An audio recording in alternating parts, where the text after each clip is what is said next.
নমস্কার বন্ধুরা, Sandeep Ganguly YouTube channel আপনার সবাইকে স্বাগত জানায়। তো বন্ধুরা, কোন বাড়িতে কবে বিএলও যাবেন, কর্মসূত্রে বাইরে থাকলে কি হবে, এসআইআর নিয়ে 15টি সংশয়ের জবাব দিলেন সিও। তো বন্ধুরা, আজকে সেই নিয়ে সব কিছু বিস্তারে জানাবো। তো বন্ধুরা, সেই জন্য ভিডিওটি প্রথম থেকে শেষ পর্যন্ত অবশ্যই দেখবেন। আর যদি বন্ধুরা চ্যানেলটি নতুন হয়ে থাকেন তো বন্ধুরা চ্যানেলটি অবশ্যই সাবস্ক্রাইব করবেন, যাবতীয় কিন্তু লেটেস্ট নিউজ পাওয়ার জন্য। তো বন্ধুরা, জাতীয় নির্বাচন কমিশন ভোটার তালিকা বিশেষ নিবিড় সংশোধন এসআইআর প্রক্রিয়া ঘোষণা স্থগিত, নানা প্রশ্ন উঠেছে। এ নিয়ে বিভিন্ন রাজনৈতিক দলের বক্তব্য এক এক রকম, আবার নাগরিকদের বিভিন্ন জিজ্ঞাসা রয়েছে। মঙ্গলবার রাজ্যের মুখ্য নির্বাচন আধিকারিক মনোজ কুমার আগরওয়াল সেই সমস্ত কৌতূহলের জবাব দিলেন। তিনি নাগরিকদের আশ্বস্ত করে বলেন, আতঙ্কিত হওয়ার কোনো কারণ নেই। তো প্রথম কোয়েশ্চেনটা হচ্ছে, 1 মাসের মধ্যে কি এসআইআর পুরো প্রক্রিয়া শেষ করা যাবে? তো এখানে সিও উত্তর দিয়েছেন, বিহারের পশ্চিমবঙ্গের চেয়ে ভোটার সংখ্যা বেশি, সেখানে কোনো প্রস্তুতি ছিল না কোনো প্রশিক্ষণ। সিংহভাগ নাগরিকরা জানতেন না এ প্রক্রিয়াটি কী।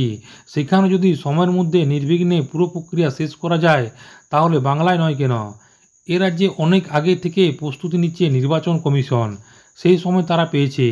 তাছাড়া বাংলার ভোটার সংখ্যাও বিহারের চেয়ে কম। নির্দিষ্ট সময়ের মধ্যে এসআইয়ের প্রক্রিয়া শেষ হয়ে যাবে।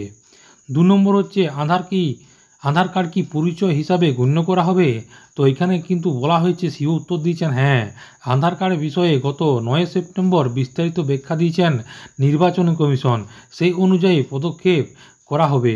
3 নম্বরে বলেছেন, কারু বাড়ি মেদিনীপুরে, তিনি কলকাতায় কাজ করেন, তিনি কিভাবে এনুমারেশন ফর্ম পূরণ করবেন? তো এইখানে কিন্তু সিও উত্তর দিয়েছেন, 2টি পদ্ধতি রয়েছে। এক হচ্ছে অনলাইন, আর 2 হচ্ছে সংশ্লিষ্ট ব্যক্তির বাড়ির কোনো সদস্য এনুমারেশন ফর্মে সই করলে তা গ্রাহ্য করা হবে। এর পাশাপাশি ফর্ম পূরণ করে পরিবারের সদস্য জমা দিতে পারবেন।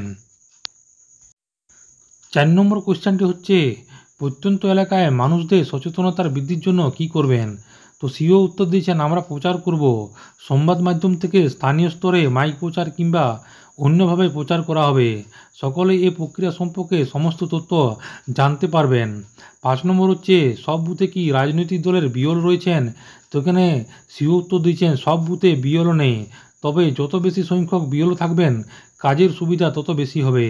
মঙ্গলবার সর্বদল বৈঠকে কমিশনের তরফ থেকে বলা হয়েছে, আরও বেশি বুথভিত্তিক এজেন্টের নাম দিতে হবে। তার পাশাপাশি কমিশনে জানিয়ে দিয়েছে যে বিএলওরা 50টা করে ফর্ম জমা দিতে পারবেন। 6 নম্বর হচ্ছে, রাজনৈতিক ব্যক্তিদের বক্তব্য শুনে অনেকে আতঙ্কিত। এসআইআর ঘোষণার পর আত্মহত্যার অভিযোগও সামনে আসছে। এ নিয়ে নির্বাচন কমিশনের বক্তব্য কী? উত্তর দিয়েছেন সিও। তো বলা হয়েছে, যথাযথ আতঙ্ক হওয়ার কোনো কারণ নেই। এসআইআর বা ভোটের তালিকা বিশেষ নিবিড় সংশোধন সরকারি কাজ, আর এর আগেও 8 ও 10 বার হয়েছে, ভয়ের কোনো প্রশ্নই নেই। 7 নম্বর কোয়েশ্চেনে বলা হয়েছে, কার বাড়িতে কবে বিএলও যাবেন, তিনি জানাবেন কিভাবে? সেই সময় বাড়িতে তিনি না থাকলে কি হবে? এখানে কিন্তু সিও জানিয়েছেন, বিএলও সে আধিকারিক যার কাছে নির্দিষ্ট এলাকার সমস্ত ভোটার সম্পর্কে তথ্য থাকে। তিনি জানেন কে কোথায় থাকেন, কর্মসূত্রে বাইরে থাকেন কিনা। তাই বিএলও কোনো এলাকা যাওয়ার আগে আগাম সেখানে খবর পাঠিয়ে দিবেন। তারপরেও কেউ বা কোনো পরিবার খবর না পেলেও অসুবিধা নেই। বিএলও আরেকবার নয়, প্রত্যেক এলাকায় প্রয়োজনে 3 থেকে 4 বার যাবেন।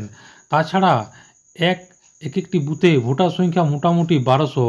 বিএলওদের কাজ কঠিন নয়। প্রতিদিন গড়ে 15 থেকে 20টা বাড়ি গেলেই 1 মাসের মধ্যে সমীক্ষার কাজ শেষ হয়ে যাবে। 8 নম্বর কোয়েশ্চেন হচ্ছে, 11টি নথি না থাকলে কি হবে? তো এখানে সিও উত্তর দিয়েছেন, নিজের নাম বাবার নাম থাকলে কোনো নথি দিতে হবে না। এছাড়াও 11টি নথি ব্যতীত নাগরিকত্ব প্রমাণ করা যে কোনো একটি নথি দিলে তা গ্রাহ্য হবে। সেই জন্য আইআরও থেকে ডেকে শুনানি হবে। এর পাশাপাশি ওই ব্যক্তির পুরো বক্তব্য শোনা হবে, তিনি কিভাবে নাগরিক এবং তার যুক্তি কী। এনুমারেশন ফর্ম জমা দেওয়ার প্রত্যেকের নামে খসড়া তালিকা থাকবে, কখনো কোনো নথি লাগবে না। আবার কেউ যদি কোনো নথি না দিয়ে এনুমারেশন ফর্ম নেন, তার নামে খসড়া তালিকাও থাকবে। পুরো পরে চূড়ান্ত তালিকা তৈরি করার আগে ওই ব্যক্তিকে ডেকে পাঠানো হবে।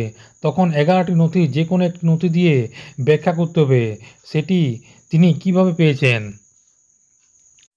9 নম্বর কোয়েশ্চেন উত্তর দিচ্ছে, এখন কি নতুন ভোটার তালিকার নাম তোলা যাবে? সিও বলছে না, যাবে না। খসড়া তালিকার নাম না বেরোলে পর্যন্ত নতুন করে ভোটার তালিকার নাম তোলা যাবে না। সোমবার নির্বাচন কমিশন জানিয়েছেন ভোটার তালিকা ফ্রিজ করা হয়েছে। খসড়া তালিকা তৈরি করার পর আবার ভোটার তালিকার নাম তোলার বিষয়টি দেখা যাবে। 10 নম্বর হচ্ছে, এসআইআর সঙ্গে এনআরসি সম্পর্ক রয়েছে কি বলা হচ্ছে, এটা কি সত্য? তো সিও বলেছে আমাদের এটা রিভিশন প্রক্রিয়া, এ বিষয়ে আমার কোনো মন্তব্য করব না। তার পাশাপাশি 11 নম্বর হচ্ছে, অনাথদের জন্য কি হবে? যাদের বাবা মা নেই তাদের ক্ষেত্রে কমিশন নির্দিষ্ট নিয়ম রয়েছে, এনুমারেশন ফর্ম পূরণ করলেই পরে সেটা দেখে নেওয়া হবে। 12 নম্বর হচ্ছে, রাজ্যে এত আধিকারিকদের বদলি করা হলো, এতে কি অসুবিধা হবে? সিও বলছেন রাজ্য প্রশাসনের অন্দরে আধিকারিকদের বদলি হতে পারে। আমাদের যারা ডিস্ট্রিক্ট ইলেকশন অফিসার মানে ডিআইও এবং আইআরও তাদের প্রশিক্ষণ দেওয়া হয়েছে, তখনই যারা প্রশিক্ষণ পাননি তাদের প্রশিক্ষিত করা হবে। এছাড়া সার্ভিস রুল অনুসারে যাকে যে দায়িত্ব দেওয়া হবে তিনি তা বুঝে নেবেন। উদাহরণ, এক আধিকারিকের জন্য আরেক দপ্তর বদলি হলে তাকে প্রশিক্ষণ দিয়ে দেওয়া হবে, সেক্ষেত্রে কোনো অসুবিধা হবে না। 13 নম্বর হচ্ছে, বিরাট হুমকির মুখে পড়ছেন বলে অভিযোগ উঠেছে, এদের কি কেন্দ্রীয় নিরাপত্তা দেওয়া হবে? এমন তিনি সিও বলেছেন এখন কোনো তথ্য পাওয়া যায়নি।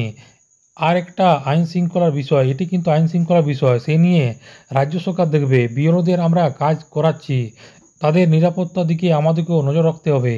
তার পাশাপাশি 13 নম্বর কোশ্চেনের উত্তর দিয়েছেন 14 নম্বরে, সেখানে বলা হয়েছে সিও ওয়েবসাইট বন্ধ, ফলে অনেকে নাম জানতে পারছেন না।